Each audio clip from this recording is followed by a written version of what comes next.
আমাদের যে একটা বিবেক আল্লাহ দিয়েছে, নাসমাউ আও নাকিলু, এই যে আল্লাহ আমাদের বিবেক দিয়েছে, এই বিবেকটা আমাদের কাজে লাগাইতে হবে।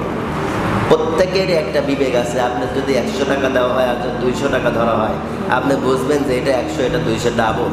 এইটা কিন্তু আমরা ভালোই বুঝবো না, বুঝবো না। কিন্তু আল্লাহ যে আমার আপনাকে বিবেক দিলেন, এই বিবেকটা ভালো মন্দ বোঝার মতো বিবেক আমার আপনার আছে। এই বিবেকটা কাজে লাগাইতে হবে। এই বিবেকটা কি আমার আপনাকে কাজে লাগাইতে হবে। যদি এই বিবেকটা কাজে লাগাইতে পারি, কারণ কিয়ামতের ময়দানে এই বিবেকের জন্য আপনাকে প্রশ্ন করা হবে, বান্দা আমি তোমার জ্ঞান দিয়েছিলাম।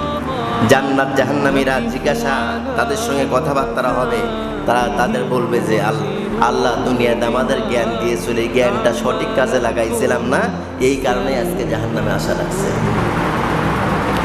বুঝাইতে পারছি? এই জন্য আমাদের বিবেকটা, আমাদের জ্ঞানটা কাজে লাগাইতে হবে।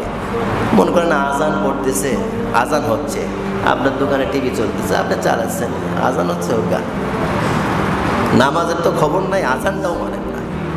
এই আজানটা কার বলেন তো? আজানটা কার? এই আজানের ডাকটা কার? আল্লাহ নবী বলেছেন, আজ থেকে 1400 বছর আগে কিয়ামতের ময়দানে সাহাবায়ে কেরাম জিজ্ঞাসা করেছিলেন, ইয়া রাসূলুল্লাহ, কিয়ামতের ময়দানে সবচাইতে উঁচু নিশানে থাকবে কারা? আমার নবীজি ডাক দিয়ে বললেন, হে আমার সাহাবীরা শোনো, কিয়ামতের ময়দানে সবার মাথার উপরে থাকবে মুয়াজ্জিনদের মাথা। জোরে বলেন সুবহানাল্লাহ। কাদের মাথা?